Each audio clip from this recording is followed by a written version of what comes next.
Hi friends लक्ष्य academy channel में आपका स्वागत है और मैं हूं पंकज मिश्रा। हेलो दोस्तों, आप लोग कैसे हो? उम्मीद करता हूं आप लोग अच्छे ही होंगे। साथियों, आप लोग जानते हो कि रोज़ का अपना एक सेशन होता है। स्पेशल इस समय क्या चल रहा है, यूपी पुलिस जेल वार्डर की तैयारियाँ चल रही हैं। तो साथियों, स्पेशल बैच क्या चल रहा है, यूपी पुलिस जेल वार्डर की तैयारी। अगर आप यूपी पुलिस जेल वार्डर की तैयारी कर रहे हो तो आपके लिए ये वीडियो बहुत ही बेस्ट है, क्योंकि मैं इसमें क्या पढ़ा रहा हूँ आपको, बस क्या पढ़ा रहा हूँ कि जो एग्ज़ाम में आता है आपको मैं चैलेंज करता हूँ, कम से कम जितना भी मैं पढ़ाया हूँ उसमें से आधा पेपर आपका सॉल्व हो जाएगा, आधा से ज़्यादा पेपर सॉल्व हो जाएगा जीएस पोर्शन में। ओके, तो साथियों, ये आपकी कमियां हैं। आप कितना लेते हो, कितना संग्रहित करते हो, कितना आप संग्रहित करते हो, उसको कितना आप इनडायरेक्टली करते हो, तो ये आपके अंदर की कमियां हैं। आप जितना मेहनत करोगे उसके ऊपर उतना ही आपको आएगा। अगर आप नहीं देखोगे वीडियो, आप नहीं मेहनत करना चाहते हो तो बिल्कुल नहीं आएगा, नहीं आ सकता इसमें। दोस्तों, कल हम अपना वीडियो नहीं बना पाए। क्यों नहीं बना पाए साथियों? परसों की डेट में सोमवार था। सोमवार को हमारे यहाँ महादेव का भंडारा था, तो बस उसी भंडारे में बहुत ज़्यादा दौड़ भाग हो गई, इसलिए कल हम बहुत थक गए थे और थोड़ा गले में इन्फेक्शन हो गया था। बस इसी के कारण से हम कल वीडियो नहीं डाल पाए। इसके लिए हम क्षमा चाहते हैं साथियों, लेकिन अब ऐसा नहीं होगा। रोज़ डेली का डेली वीडियो हम जैसा डालते थे बस वैसे ही डालेंगे। तो दोस्तों, उस दिन हम होमवर्क में ये क्वेश्चन दिए थे, तो होमवर्क में क्वेश्चन का आंसर आप लोगों ने बहुत ही सही दिया था, लेकिन यार आप लोग इतना वीडियो देखते हो लेकिन आंसर यार बहुत कम आता है, कमेंट बहुत कम आता है।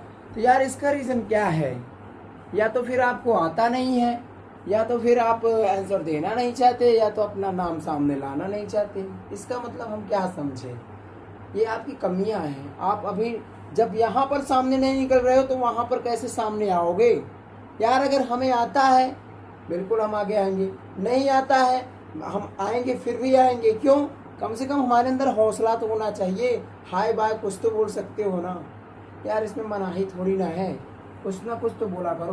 तो दोस्तों, 1857 की क्रांति हम आपको पढ़ा चुके हैं। स्पेशल हम ये भी पढ़ा दिए हैं, 1857 क्रांति में हम ट्रिक से पढ़ाए हैं कि कौन कहाँ का नेतृत्व कर रहा था। ये सब क्वेश्चन वही पूछ रहे हैं जो special UP police jail warder और सिपाही भर्ती, दरोगा भर्ती में आया हुआ क्वेश्चन है, वही हम पूछ रहे हैं। तो 1857 की क्रांति में मेरठ का नेतृत्व कौन कर रहा था, हम इसकी ट्रिक आपको हम पढ़ाए हैं भाई साहब। मेरठ पर कदम बढ़ाया, क्या किया? तो कदम बढ़ाया मतलब क्या हो गया? कदम सिंह।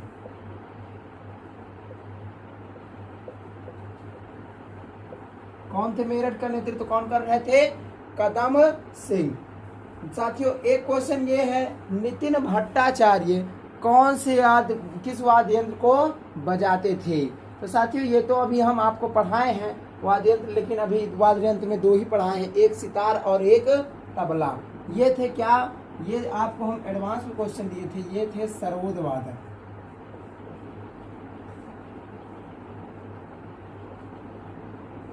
ये कौन है?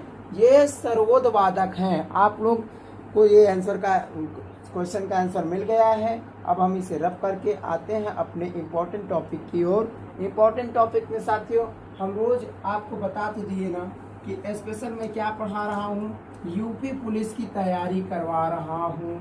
यदि आप वीडियो का सहारा लेते हैं, वीडियो रोजाना देखते हैं, तो आप वीडियो इसी तरह देखते रहिए। जीएस पोर्शन कंप्लीट करवाने की जिम्मेदारी मेरी है, ठीक साथियों। लेकिन आप कितना लेते हो, कितना अपने अंदर संग्रहित करते हो, ये आपकी जिम्मेदारियां हैं। ऐसा नहीं बस आप वीडियो देखिए बस छोड़ दिए। वीडियो देखने में बहादुरी नहीं है, बहादुरी ये है कि हमारे दिमाग में कितना लोड हो रहा है, ठीक ना साथियों। आज अपना यूपी जी के इम्पोर्टेंट टॉपिक एक ये बचता है। स्पेशल इस समय हम यूपी जी के ही आप समझ लीजिए हम पढ़ा रहे हैं। इम्पोर्टेंट टॉपिक ये है कि नदियों के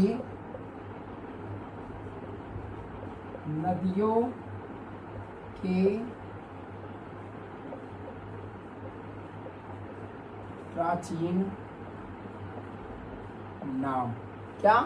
नदियों का प्राचीन नाम। कौन कौन सी नदी है, ये हमेशा प्राचीन नाम पूछा जाता है। शहरों का प्राचीन नाम पूछा जाता है। तो ये सब फ्री के नंबर हैं यार, बस आप क्वेश्चन देखो, नंबर ले जाओ। ये सब फ्री के नंबर हैं। इसमें कुछ करना नहीं है, 2 नंबर आपको फालतू का मिल रहा है, तो आप यही समझिए इसमें करना कुछ नहीं है भैया। बस क्या है, 8 से 10 नदी है और सबसे ज़्यादा से ज़्यादा नाम मिलता जुलता एक दूसरी नदियों का है, बस कुछ ही 2-4 नदी ऐसी हैं जो उनका नाम थोड़ा अलग है, ठीक ना। तो साथियों इसमें हम आपको बताते हैं कि कौन कौन सी नदी बहुमूल्य है और कौन कौन सी क्या है, यही आज अपना इम्पोर्टेंट टॉपिक है। तो इम्पोर्टेंट टॉपिक में सबसे पहले आ जाता है गोमती नदी। कौन सी नदी? आधुनिक, ये आज हम लोग जानते हैं कि ये इस नदी से नाम से पुकारी जाती है। गोमती नदी का प्राचीन नाम क्या है? गोमल।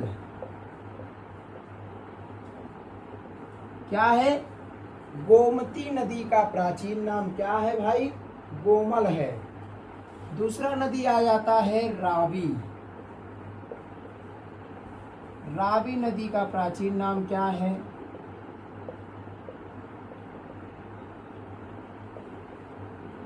परुष्णी। क्या है? परुष्णी। तीसरी नदी आ जाती है सतलज।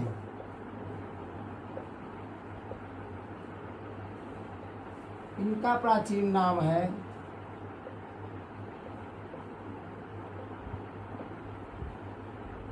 सतुद्री।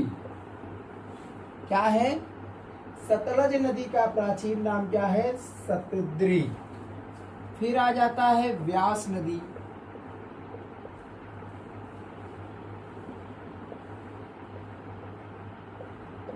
का प्राचीन नाम है विपाशा। क्या है? व्यास नदी का प्राचीन नाम है विपाशा। फिर आ जाता है चेनाब।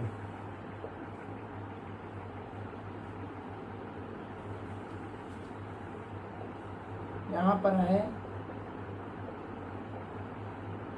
अस्किनी।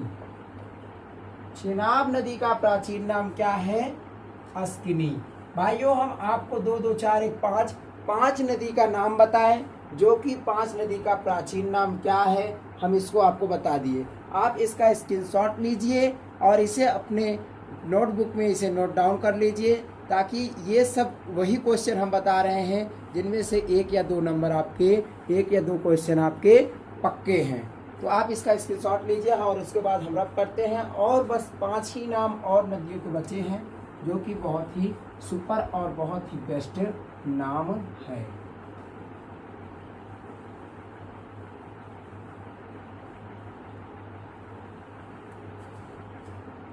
अभी अब नाम बचता है आपका गंडक नदी।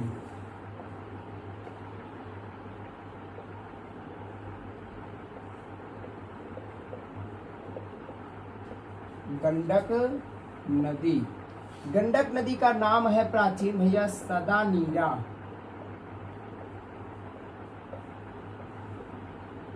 सदानीरा। एक क्वेश्चन भाई गंडक नदी आ गया है, तो गंडक नदी से हम आपको एक क्वेश्चन बता देते हैं कि गंडक नदी उत्तर प्रदेश के किस दिशा में स्थित है? गंडक नदी उत्तर प्रदेश के किस दिशा में है? भाई ये तो क्वेश्चन उठेगा ही उठेगा आपसे। अभी हम यूपी जी के अभी हम कुछ पढ़ाया नहीं है। उत्तर प्रदेश, उत्तर में कौन सा जिला स्थित है, कौन सा देश स्थित है, कौन सा प्राकृतिक चीज स्थित है, तीनों चीज हो जाएगा। पूरब में ऐसे ही, यानी कि एक दिशा से 3 क्वेश्चन, किस दिशा में क्या स्थित है, 3 क्वेश्चन, यानी 4 दिशा 4 तिहाई 12 क्वेश्चन एक बार में हम क्लियर करवा देंगे, इसमें कुछ नहीं करना है। तो भाई साहब गंडक नदी गंडक नदी उत्तर प्रदेश की किस दिशा में स्थित है, ये यूपी जी के अंतर्गत आता है। भाई साहब आप लोग इसका आंसर कमेंट बॉक्स में हमें जरूर दीजिएगा, ठीक है ना। बाकी उसके बाद तो हम पढ़ाएंगे ही पढ़ाएंगे। गंडक नदी के बाद आता है स्वात नदी।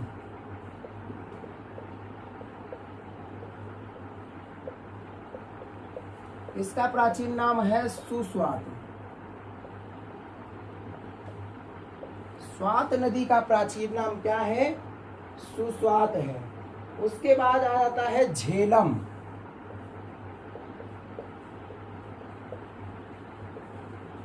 झेलम नदी। झेलम नदी के बाद आ जाता है घाघरा नदी।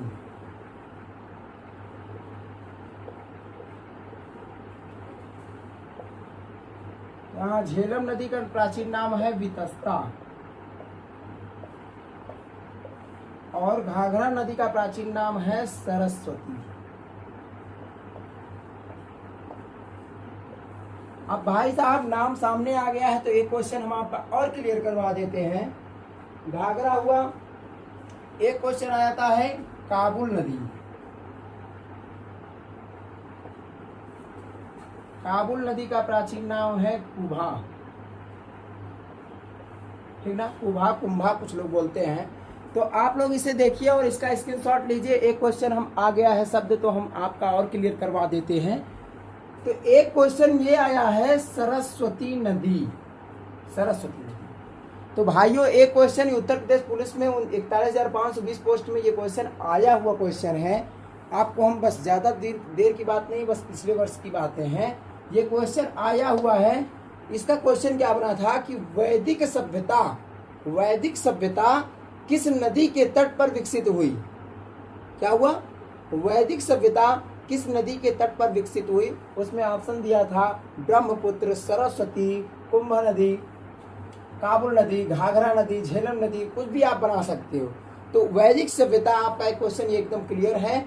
वैदिक सभ्यता किस नदी के तट पर विकसित हुई, तो वह नदी है सरस्वती नदी। क्या है? सरस्वती नदी। सरस्वती की नदी के तट पर ये वैदिक सभ्यता विकसित हुई। ठीक है साथियों, तो आप लोग इसे नोट डाउन कर लीजिए। उम्मीद करते हैं कि ये वीडियो आपको अच्छी लगी होगी। आज हमने जो पढ़ाया है ये नदियों से हम क्लियर करवा दिए हैं। लगभग जितनी भी नदियां हैं सबका नाम एक दूसरे से मैच कर रहा है। कुछ ही नदी ऐसी हैं जो उनका नाम मैच नहीं कर रहा है। तो साथियों आप लोग इतना कष्ट करके इसे याद ही कर सकते हो। तो मैच कर रहा था बस इसीलिए हमने इसकी ट्रिक नहीं बनाई है। लेकिन आप जो है इसे एक बार याद करने की कोशिश जरूर कीजिए। इसमें से क्वेश्चन 1 या 2 क्वेश्चन आपके एकदम पक्के हैं, एकदम श्योर हैं। तो दोस्तों इसका स्क्रीनशॉट लीजिए और उसके बाद हम देते हैं आज आपको होमवर्क के लिए क्वेश्चन।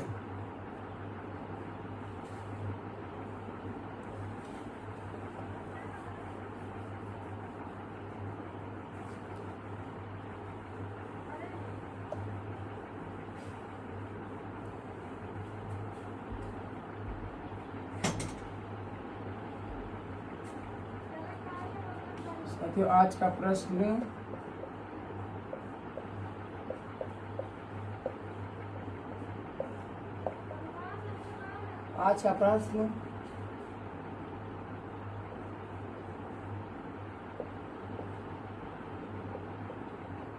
विषुवत रेखा को कौन सी नदी 2 बार